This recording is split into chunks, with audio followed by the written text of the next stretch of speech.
Mas hoje eu queria falar de fé e oração.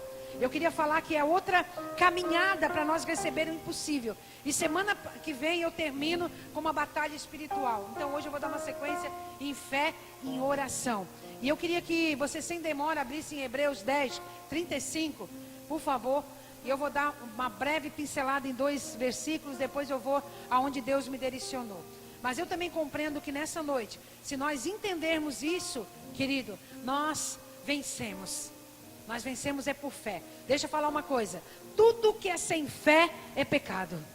De repente você é uma pessoa que parou de fumar, parou de se prostituir, parou de mentir. É uma pessoa que está dentro da igreja, mas é uma pessoa que está em pecado, porque vacila na sua fé. Sabe aquela pessoa que diz assim, não dá mais certo. Não tem mais jeito. Sabe? A dúvida, deixa eu falar para ti, a dúvida é a fé negativa. Em Tiago diz que a pessoa que tem dúvida, não pense ela que vai receber alguma coisa. Então eu queria nessa noite estar te ativando a tua fé. Querido, se você não praticar, ser uma pessoa que pratica fé, que exercita fé, tu vai ser uma pessoa oscilante. Tu vai crer um pouco, vai parar de crer, vai crer um pouco, vai parar de crer. Os ventos vêm, a tempestade vem e você recua na fé. A palavra de Deus por isso diz, a minha diz não abandona. Ali está dizendo, por isso não abro mão da confiança. Confiança é fé que você tem. Não abra mão. Você pode abrir mão de um monte de coisa.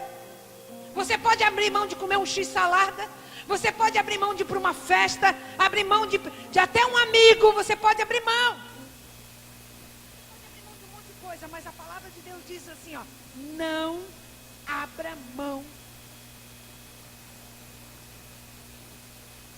Abriram mão da fé faz tempo, porque estão murmurando, estão se queixando, estão reclamando, vive oscilante. Abram mão da fé, você abre mão de tudo. Então, querido, abra mão de tudo, mas não abra mão da fé. Ela será ricamente compensada. As pessoas trabalham por uma compensação. Eu tenho certeza que você sai todo dia para trabalhar porque você quer um salário. Você necessita de um dinheiro, você necessita de uma recompensa. A minha diz que você tem um grande galardão quando você mantém a tua fé. Galardão fala de recompensa. Quando a gente mantém a nossa fé, a gente não abre mão da nossa fé, a gente tem uma grande, no hebraico diz grande, grita, que é grande recompensa. E eu fico imaginando, grande para Deus é muito grande. Não abra mão da sua fé. E no 36 diz assim, vocês precisam perseverar de modo que quando tiverem feito a vontade de Deus, recebam o que Ele prometeu. Eu vejo gente parando no metade do caminho. Eu vejo gente que até vai 1, 2, 1 mês, 2 meses, 1 ano, mas depois larga essa fé. Aí fica no meio do caminho. Eu te falo uma coisa. O lavrador quando vai plantar, o agricultor quando vai plantar, se ele tem um terreno, ele planta por inteiro. E outra coisa, ele espera esse fruto vir. Perseverança significa que você tem que lançar a tua fé, mas você tem que saber esperar ela. Você tem que fazer continuamente a vontade de Deus. Tem muita gente que vem aqui, no decorrer desses anos todos que eu estou no Evangelho, ela deposita uma fé, até uma fé alta, mas essa fé não persevera na fé. Não continua fazendo a vontade de Deus, aí perde tudo o que começou. Você conhece gente assim? Não abra mão da tua fé, porque ela tem um grande galardão e vai receber o que tu promete, o que Deus te prometeu. Amém, gente? No 37.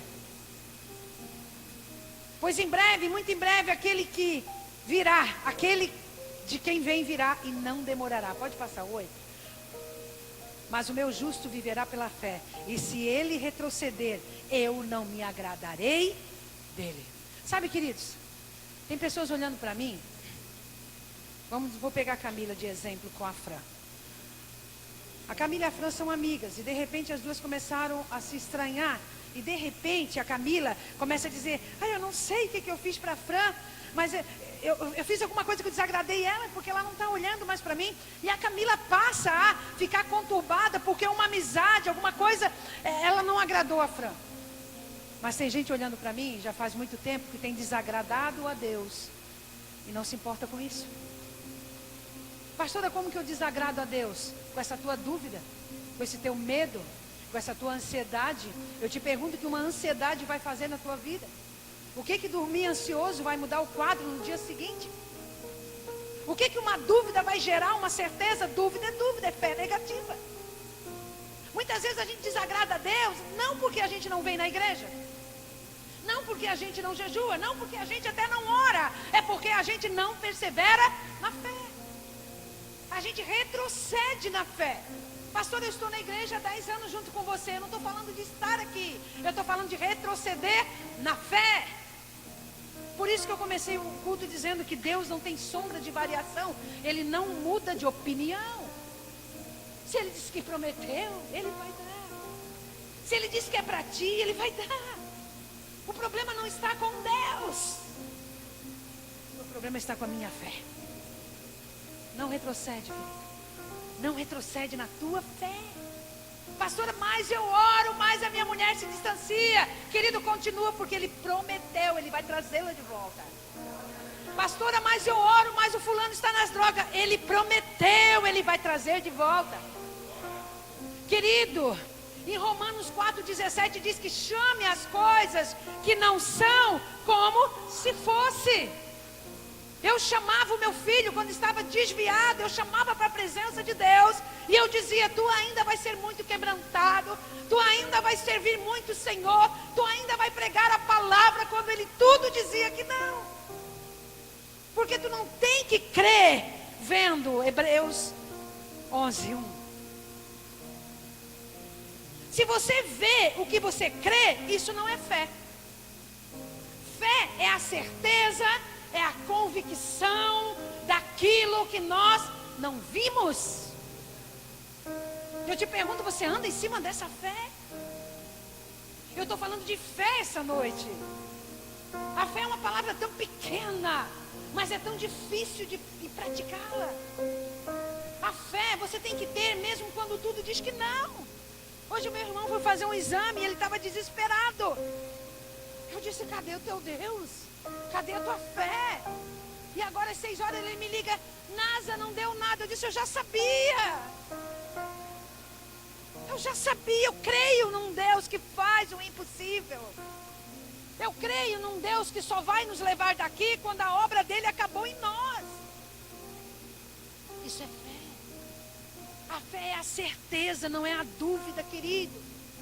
Se você está aqui com algum pedido impossível, com alguma situação, se você está aqui e você não está com a fé suficiente nessa noite, abra a tua cabeça. Querido, Deus não está aqui para abençoar rico ou pobre. Deus está aqui para dar para aqueles que têm fé. Por isso que umas pessoas recebem, umas pessoas crescem e outras retrocedem. Não tem nada a ver com a situação com Deus, mas tem a ver com a tua fé. A fé é a certeza das coisas que não se vê, né? 11:1, tá? Deixa no 11:1, eu vou ler o meu. A fé é a certeza das coisas que se espera e a convicção de fatos que não se vê. Isso é fé. Pastora, mas olha só, Deus falou comigo, mas veja bem, é impossível. Então é isso que vai acontecer, porque meu Deus não trabalha com coisas possíveis, Ele trabalha com o impossível. O Deus que eu sirvo não trabalha com as possibilidades, porque as possibilidades eu posso fazer, mas Ele trabalha com o impossível. Se tem algo impossível na tua vida, você chegou na pessoa certa, no juiz certo, no advogado certo. Você está aí? Hebreus, você está aí comigo, né? Glória a Deus. E o 11:6 diz assim, Hebreus ainda, 11:6.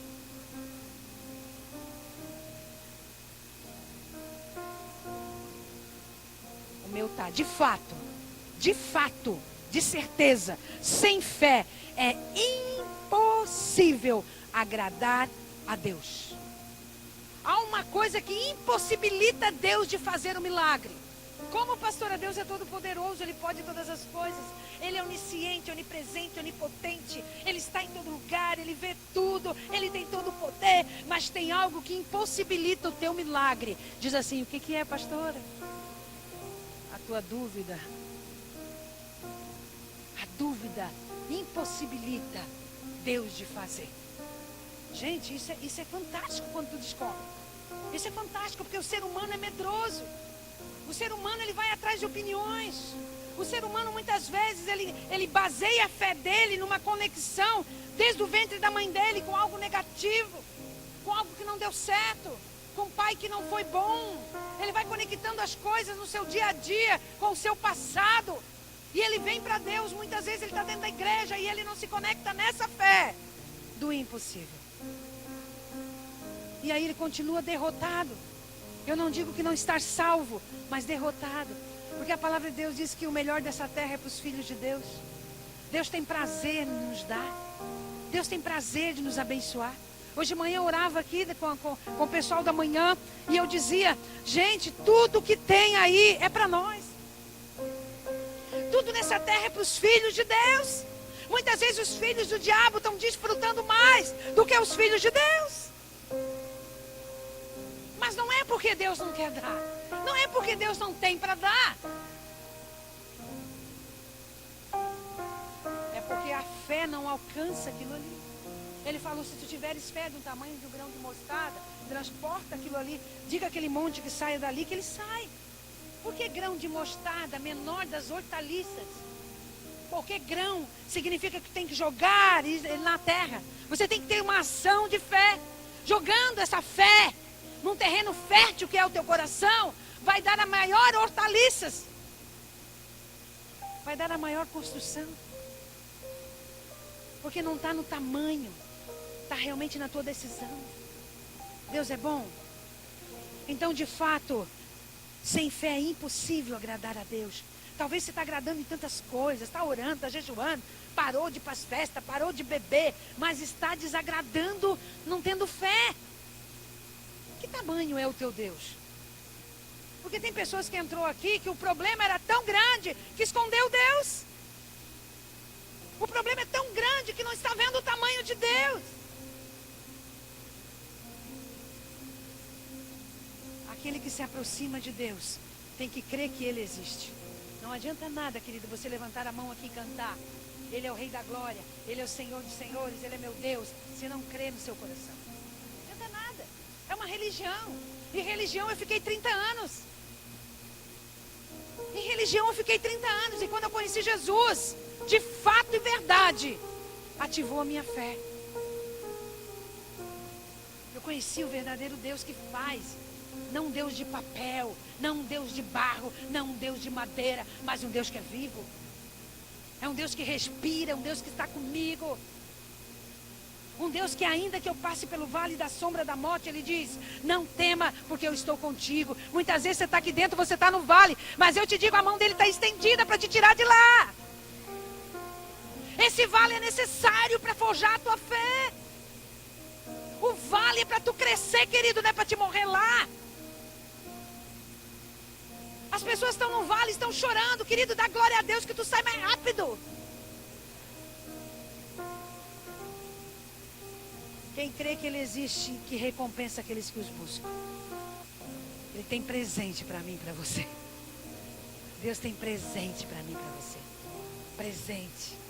Olha, eu vou falar algo aqui que talvez tem algumas pessoas aqui que não gostem. Mas está confiando mais em pessoas do que em Deus. Tu está confiando no advogado mais do que a Deus. Tu está confiando no tribunal mais do que a Deus. Tu está confiando no médico mais do que a Deus. Querido, eu conheço muitos médicos, eu sei do que eu estou falando. Muitas vezes ele te joga no fundo do poço. Aí tu sai de lá e diz assim, olha, mas eu tenho um Deus que me tira de lá. Eu tenho um Deus que me dá vida e vida e abundância. Olha para a baga do teu irmão do lado e diz, que tamanho é o teu Deus? De novo, que tamanho é o teu Deus? Agora vira para ele com um olhar de profeta e diz, porque o meu é grande. Aí se amanhã ele reclamar, você dá um bafo nele. E agora eu vou para Lucas, que é a minha pregação, mas prometo que vou ser bem rápido. Isso só foi a introdução. Diga de glória a Deus. Eu gosto do culto da metade da semana que dá aquele gás. Sabe quando o carro tá acabando a gasolina? Que acende a luz vermelha lá, meu é amarelo, mas acende lá. Ele dá um sinal, eu fico uma raiva quando dá aquele barulho, né? Dá uma raiva de novo, tem que abastecer, meu Deus do céu. E na quarta-feira eu vejo que é isso, dá um sinal amarelo lá na nossa fé. Aí nós vamos para o culto e nós saímos daqui abastecidos. Diga assim, não perca o culto de quarta-feira. Senão tu vai chegar aqui no sábado muito vazio, vai demorar a encher. É verdade ou não é? Porque quando o tanque acaba toda a gasolina, fica mais difícil para encher. Em Lucas 18, tem uma passagem que me chama muita atenção. E porque o meu Jesus, diga assim, o meu Jesus, ele era estratégico. Gente, Jesus é lindo, ele é lindo mesmo. Mas Jesus, ele é estratégico, ele é sábio. Toda sabedoria, toda ciência está com ele. Lá em Tiago diz que quando você quer sabedoria, peça a ele. Outro dia me disseram, ai pastora, como é que tu sabe essas coisas? Eu não sei nada, eu peço para ele. Então Jesus é muito sábio. Vai para Lucas 18, Tavinho. Prometo que eu não quero chamar muito teu nome, mas aí, né? Disseram que eu chamo, que mais falo aqui no teu nome, mas eu sei por quê, Tavinho. Porque meu filho também é Tavinho. Então Jesus contou aos seus discípulos. Eu vou na minha aqui. Almeida, revista atualizada. É a minha, Tavinho. A palavra do juiz Enico. Disse Jesus uma parábola sobre o dever de orar sempre e nunca esmorecer. Havia em certa cidade um juiz que não temia a Deus, nem respeitava homem algum. Havia também naquela mesma cidade uma viúva que vinha com ele dizendo, julga minha causa contra o meu adversário. Ele por algum tempo não quis atender, mas depois disse consigo mesmo, bem, eu não temo a Deus e nem respeito homem algum. Todavia, como essa viúva me importuna, julgarei a sua causa para que não suceder que por fim venha ainda molestar-me. Então disse o Senhor, considerai o que disse esse juiz Eníquio. Não fará Deus justiça com seus escolhidos, que a ele clama de dia e de noite, mesmo que pareça demorado, ele não vai te defender? Digo-vos depressa, ele lhe fará justiça. Contudo, será que quando ele vir, vai achar fé a terra? Jesus, por isso que eu disse que ele é estratégico. Ele pega uma parábola e ele joga para um homem mau. Mas antes ele diz assim, olha, disse-lhe Jesus, uma parábola sobre o dever, diga comigo, dever. Diga assim, é uma obrigação. Sabe o que significa a palavra dever? Que você está comprometido a pagar. Então a oração é um dever. Tu não tem que orar quando tem vontade. Tu vai trabalhar só quando tu tem vontade? Ele diz assim, olha, disse-lhe Jesus a parábola sobre o dever de orar e nunca esmorecer. Então a oração é uma ordem, querido. A oração é um dever. Pastora, eu vou orar semana que vem. Não, é todo dia, nunca esmorecer. Quando você entender que orar não é quando a pastora pede, não é vir aqui só às 5 da manhã, é orar todos os dias, é orar lavando a louça, é orar picando não sei o que, é orar trabalhando, é orar dirigindo, é um dever. Orar é um dever. Dever é uma obrigação. Dever é uma dívida. Então eu já começo a dizer, será que a falta de oração na tua vida não está com uma conta bancária lá no céu altíssima de dívida? Porque foi uma ordem. Em Tessalonicenses diz que orai sem cessar. O que significa orar, querido? Se eu estou junto com uma pessoa, eu estou morando com um gaúcho há 33 anos, com meu marido. 32, né, amor? Tu já imaginou eu viver com ele 32 anos e não conversar com ele? Todos os dias eu converso com ele. Todos os dias. A não ser quando um viaja para o outro lado. E se Deus mora comigo todos os dias, o que Jesus quis dizer? Que todos os dias eu também devo falar com Ele. Mas a gente não entende que Ele é vivo. Então diga comigo, dever é a minha obrigação de orar. E havia uma cidade, quer dizer, um local, um certo lugar. Havia ali uma cidade que estava realmente acontecendo algo muito extraordinário. Os 3 personagens aqui é o juiz, a mulher e o adversário. Estava acontecendo algo naquela cidade. Tinha um juiz, mas sabe aquele juiz mau? Aquele juiz que não temia a Deus e nem aos homens. Era um juiz, querido, que ninguém queria ele. Era um homem mal falado. Era um homem filho de Belial, era mais que ateu. Ele não respeitava homem algum. Ele era muito ruim. Só que juiz fala de autoridade. Juiz fala de um ser que está acima. Ele sentava lá naquele tribunal e ele mandava, ele era o cara. Ele era ruim. Ele era filho de Belial. Ele tinha autoridade. Ele mandava e desmandava. Eu imagino, querido, uma cidade pequena. Você conhece cidade pequena? Aonde que o juiz manda? Aonde que muita cidade é o padre que manda? Aonde que o juiz manda? Lá era assim. Ele mandava e desmandava. Ele era mau. Ele tinha cara feia. Ele não recebia ninguém. Ele fazia o que queria, porque Jesus disse que ele era mau. E Deus coloca do outro lado uma personagem frágil, que é uma viúva. Uma viúva naquela época, ela não tinha voz. Uma viúva naquela época, ela não poderia nem sair de casa. Uma viúva naquela época, defender a causa dela, ela defender a causa dela, não. Só se Deus realmente estivesse com ela. Do lado um cara mau, autoridade máxima. E do outro lado uma ninguém, a escória da sociedade. Do outro lado uma pessoa que ninguém olhava. Uma pessoa que naquela época, sendo viúva, era deixada de lado. Dependia de 1 quilo de comida dos outros. Por que Deus colocou? Jesus falou dessa parábola tão diferente. Uma coisa aqui sim e uma coisa sim. Para ele mostrar para mim e para você, querido, que isso não tem importância para Deus. Quem você é, o dinheiro que você tem, se você só tem um par de sapato, sabe, se ninguém olha para você, se já te abandonaram. Ele está dizendo que isso não tem importância. E ela disse assim, e ela ia naquele tribunal. Eu imagino, querido, esse juiz, ele causava medo. Ele era mau, ele não temia homens. Imagine que ele não ficava lá no tribunal sorrindo. Eu imagino você chegar no cartório lá no tribunal e ver um juiz assim, emburrado. Mas o teu advogado está lá, tu tem uma causa, tu vai. Mas, querido, era uma viúva que ela ia ao tribunal. A palavra do Senhor diz que ela ia muitas vezes ao tribunal. Ela não se espantou com a cara feia do juiz. Ela não se espantou quando doutor fulano de tal, lá na mesinha dele escrito. Essa mulher temia a Deus e não aos homens.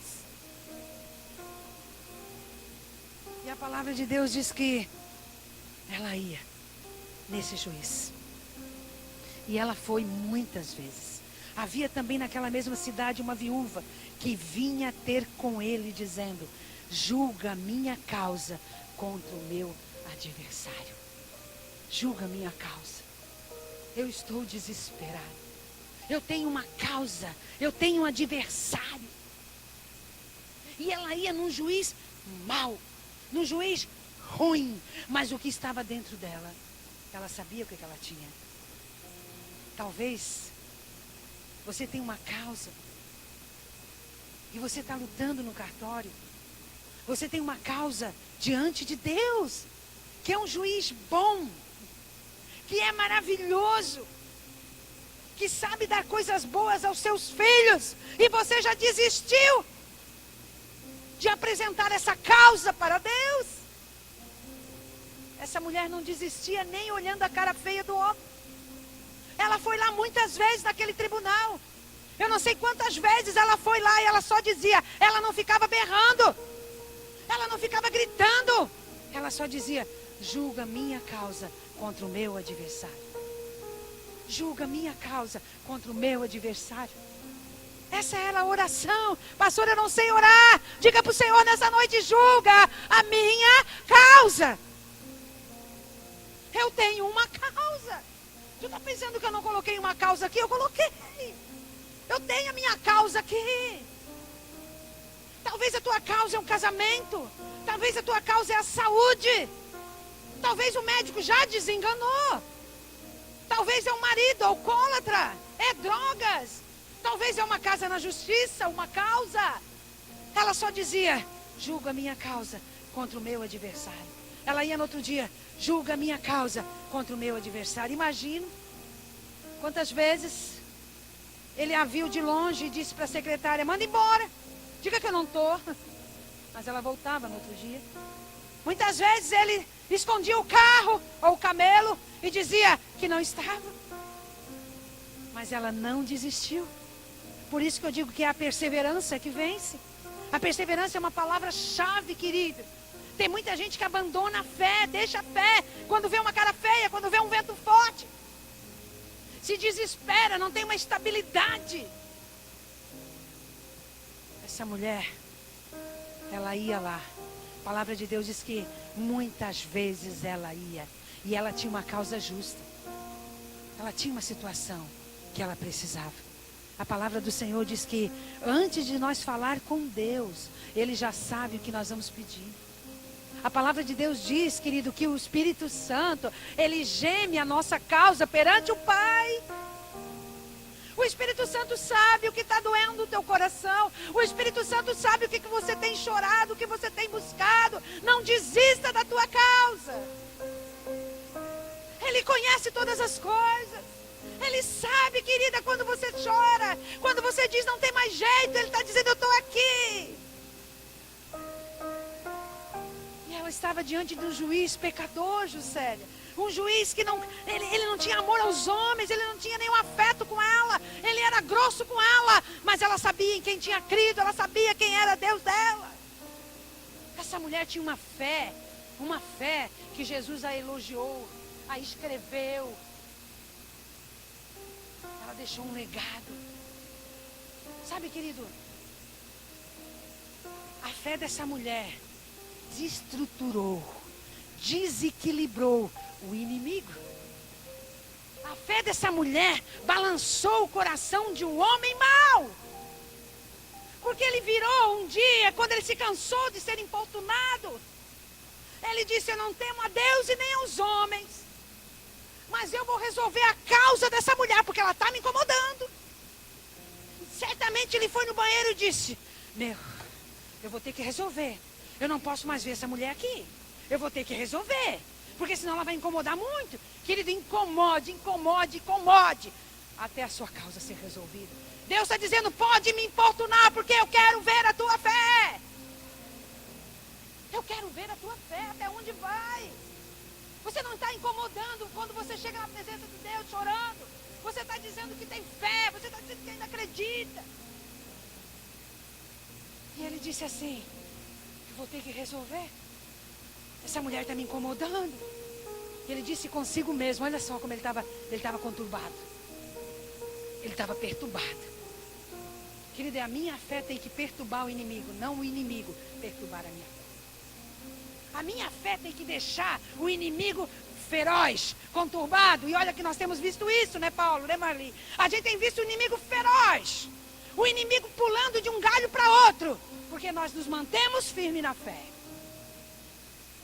Porque a posição de fé, ele vai dizer assim: agora matei. Agora destruí a Marli, agora destruí o pastor, agora destruí a Eleusa. E ela está aqui, se mantendo firme. E aí ele odeia, ele fica desestruturado. No final de semana nós estávamos na praia, orando com o grupo Guerreiros. E nós começamos a combater uma guerra espiritual. Nós ficamos da meia-noite às 6:pouca da manhã, numa guerra espiritual. E de repente, Deus me deu uma visão de Satanás andando na fumaça, no Morro da Fumaça, mas desesperado. Igual aquela palavra diz que o inimigo ele entra por um caminho, mas por 7 caminhos ele tem que sair desesperado, desbaratado, porque a nossa oração é incansável. Ele tem que sair, querido. Você tem que desbaratar o inimigo com a tua fé, destruturar o inimigo, não ele te destruturar, porque ele não tem poder nenhum. O inimigo não tem poder, o inimigo tem poder. Quando tem dúvida no teu coração, ele tem poder. Faça-me justiça. contra o meu adversário. Ela tinha um adversário. Qual é o teu adversário? Julga minha causa. Quantas vezes, querido? Tu está pensando que pastor, que líder é Mulher Maravilha? Tu está pensando que a gente não passa às vezes dias chorando com causas? Não tem problema de você chorar, apresentar a causa, ser insistente. O problema é você ter dúvida naquilo que você está pedindo. Isso é pecado. Julga minha causa. E ele disse, eu vou julgar porque essa mulher está me incomodando. Ele se trancou num lugar e ficou conturbado, perturbado. E ele julgou a causa. Por algum tempo, diz no 4, que ele não quis. Ele não quis por algum tempo atender. De repente você está nessa fase. Parece que Deus não te escuta. Parece que as pessoas não abrem porta para você. Parece que as coisas não resolvem. Mas é algum tempo só, porque Deus está provando a tua fé. Deus, Ele quer provar a tua fé. Ele estava querendo ver se aquela mulher ia desistir. Mas ela não desistiu. Quem desistiu foi Satanás. Porque a palavra de Deus diz assim, humilhai-vos debaixo da potente mão de Deus, que ao seu tempo Ele vos exaltará. Resisti ao diabo, que ele fugirá de vós. Ela resistiu à cara feia, ela resistiu o não dele, ela resistiu tudo aquilo ali. E Deus fez ele sair da vida dela, julgar a causa dela. Eu sempre digo, às vezes eu falo assim que no nome do Senhor Jesus, no nome do Senhor Jesus, o diabo tem que se render. O diabo tem que dizer amém. O diabo tem que sair fora. No nome do Senhor Jesus, querido, não tem para Satanás. Não tem. Ele é derrotado. Ele pode cantar de galo, ele pode fazer. Deixa eu falar, aquela cruz lá, que está lá no canto, a cruz do Calvário, venceu Satanás, querido. Por isso que eu não tenho medo de macumba, de notícia ruim, de cara feia. Porque, querido, o sangue nos lavou. O sangue nos purificou. Quando Satanás olha para nós, seu Cláudio, ele olha o sangue de Cristo. E ele diz, eu não posso tocar. Mas ele fica cutucando, como diz em Efésios 10:16, que ele lança dardo inflamado. Ele lança porque ele quer te pegar, ele quer te levar para o inferno. Ele quer me levar para o inferno porque ele já está lá, o lugar dele. Aquilo lá é a casa dele. Mas a casa dos filhos do Senhor é no céu, amém? E ele não pode mais ir para o céu, então ele não quer que você vá. Deus é bom. Já estou encerrando. Por algum tempo não quis entender, mas depois disse consigo mesmo, bem, eu não temo a Deus nem aos homens, quer dizer, me perdão da palavra, ele era um canalha. Eu não respeito homem nenhum e nem a Deus, ele era mais que ateu, porque ateu ainda respeita os homens. Ele não respeitava ninguém. Imagine, se ele tivesse camelo, ele passava por cima dos outros. Imagine a soberba desse homem. Imagine, uma pobre viúva conseguiu desestruturar a soberba daquele homem, querido. Não há ninguém, filho de Belial, não há autoridades que não se dobre ao nome do Senhor Jesus Cristo de Nazaré. Não há. Tem gente que tem medo de enfrentar uma autoridade. Depende do nome de quem você está indo, né? Se está indo no seu nome, você pode perder. Agora, se você está indo no nome do Senhor dos Exércitos, querido, Ele está na frente. Ele está na frente. Ele vai abrindo caminho, Ele vai falando. Acorda de manhã e já diz, olha, Senhor, meu dia é teu. Todavia, ele disse, como essa viúva, não tinha nem nome, me importuna, no 5. Vou julgar a causa dela, para que ela não me moleste mais. Quer dizer, ele quis dizer, eu estou cansado dessa mulher vir aqui. Ele se cansou. Ei, dá uma canseira em Satanás, querido. Dá uma canseira nele. Não retroceda na sua fé. Canse ele ao ponto dele largar o que é teu. Canse ele ao ponto dele entregar os teus filhos. Devolver a tua vida, devolver a tua saúde. Canse ele ao ponto de ele entregar aquela causa que ele prendeu. Canse ele ao ponto de ele desistir de você, da sua família. Não é dele. Foi pregado aqui no sábado, a herança é tua. Não desista. E eu vou dizer uma coisa.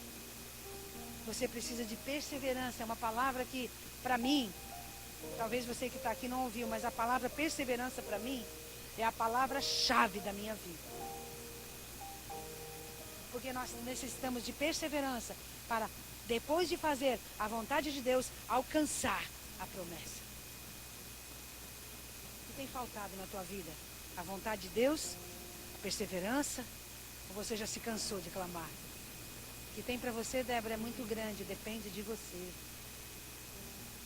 Não depende do lugar que tu veio, não depende da ventre da tua mãe, não depende da tua genealogia, depende simplesmente da fé que habita no teu coração. Tem muita gente que, mas você sabe, meu pai, minha mãe. A palavra do Senhor diz que as maldições hereditárias, elas seguem 4 gerações. Diz assim, mas a bênção de Deus, 1000 gerações. Depois que eu me converti, a partir de mim, 1000 gerações vão ser abençoadas.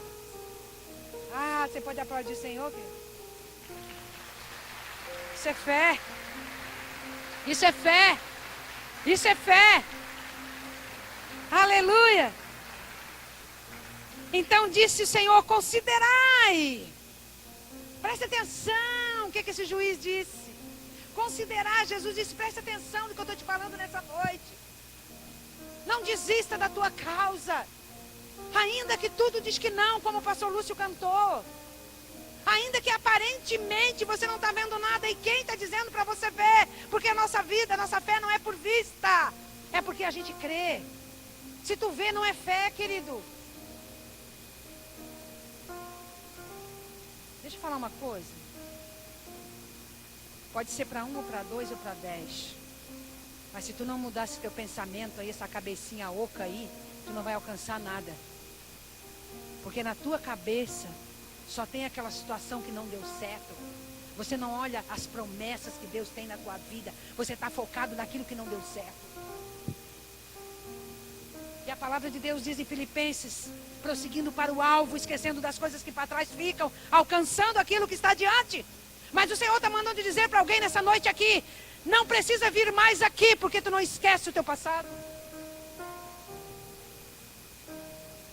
Como é que Ele vai fazer se tu carrega o fardo do passado? Se tu não entrega, se tu não confia? Como é que Ele vai botar coisa nova em odres velhos? Como é que Ele vai derramar o novo naquilo velho? Ele não faz isso. Ele diz que as coisas velhas já passaram, e eis que tudo te faço novo. Novo, novo. Querida, não sei você, mas eu amo roupa nova. Tu quer ver sapato, é bom demais. E Jesus disse, eu tenho um novo para ti, um novo, novo, novo. Sacode a cabeça do teu irmão, mas dá um tapa mesmo. Deixa essas coisas velhas de lado. Dá tapa aí, Danda, dá tapa aí. Deixa as coisas velhas de lado. Ou você não ouviu? O diabo está querendo levar para uma depressão. O diabo está levando você para o fundo do poço. Está jogando dardos inflamados e você está aceitando. Está vindo um monte de picuinha, de conversinha. Você está encontrando inimigo no caminho. Que está te falando coisas e te levando para baixo. E você está acreditando mais naquilo ali do que no que Deus tem para ti. Eleva os teus olhos para o monte. De lá vem o teu socorro. O teu socorro vem do Senhor que fez os céus e a terra. A cruz, ela tem um haste assim, mas ela tem um haste assim. Você tem que ser amigo dos irmãos, abraçar os irmãos, mas a tua confiança tem que estar aqui. Por isso é a cruz. Ele conquistou os homens para Deus. E sabe de uma coisa? Tem gente que vai embora e não vai mudar a cabeça, porque não quer renovar sua mente. Romanos 12, 2. Coloca lá, Otávio. Querido, se você vem para uma igreja como essa, que já ganhou muitas almas para o Senhor, é um celeiro de almas que não estão mais aqui, estão por aí pregando, ensinando, divulgando, e você não mudar a tua cabeça, não renovar a tua cabeça, não adianta estar aqui dentro. A minha cabeça era um poço de lixo. Tudo que era errado estava dentro dela, tudo que era distorcido estava dentro dela. Eu era a dona dúvida. Meu nome podia chamar a dona dúvida. Mas um dia eu encontrei Jesus. Encontramos Jesus. Não sede conformados com este mundo, mas sede transformado pela renovação do vosso entendimento.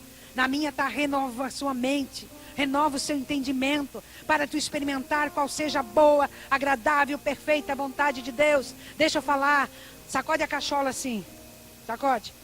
Deleta essas coisas ruins para experimentar o que Deus tem para a tua vida. O celular quando está cheio, ele desliga sozinho. O celular quando está cheio, não dá de mandar mensagem para ninguém. Aí você vai lá, apaga tudo, deleta. Mas a tua mente está cheia de coisas erradas, coisas de medo, de ansiedade. E você quer o novo de Deus como? Renova. Renova sua mente. Eu sei porque é um exercício. Quando os dardos vêm, tu diz não. Eu tenho fé, eu sei em quem eu creio. Deus é poderoso para fazer infinitamente mais do que eu peço. Quando ele vem, olha, aquela situação piorou, tu diz não, piorou porque vai melhorar ao extremo. Ah, a situação tá parecendo pior, olha, o milagre é maior. Tu tens que combater na tua mente. Efésios 6, 10, 6 diz isso. 10, 16. A fé. Efésios 10, 16 diz: a fé apaga todos os dardos inflamados do maligno. Ele vem com os dardos, você vai com uma flechada de fé. Ele vem com o dardo, você vai com outra flechada de fé. Querido, a tua mente não é pouso para fazer ninho, não, querido. O diabo pode até pousar, mas não pode, me perdão da palavra, fazer cocô aí. Porque eu só tenho essa vida, querido. Nós só temos essa vida. E tem muita gente que passa a vida inteira murmurando, se queixando, com dúvida, dentro da igreja. Não vale a pena. Então vai para o mundo. Porque aqui é vivendo de fé em fé. A dúvida não opera o milagre. E sim a fé. Aí ele disse: não fará Deus justiça aos seus escolhidos? Tem gente escolhida aí? Tem gente escolhida aí? Ele é justo. Ele fará justiça. A causa daquela mulher era justa. Deus só não vai fazer se o que tu pedir é injusto. Porque Deus é justiça. Ele vai fará justiça com os seus escolhidos.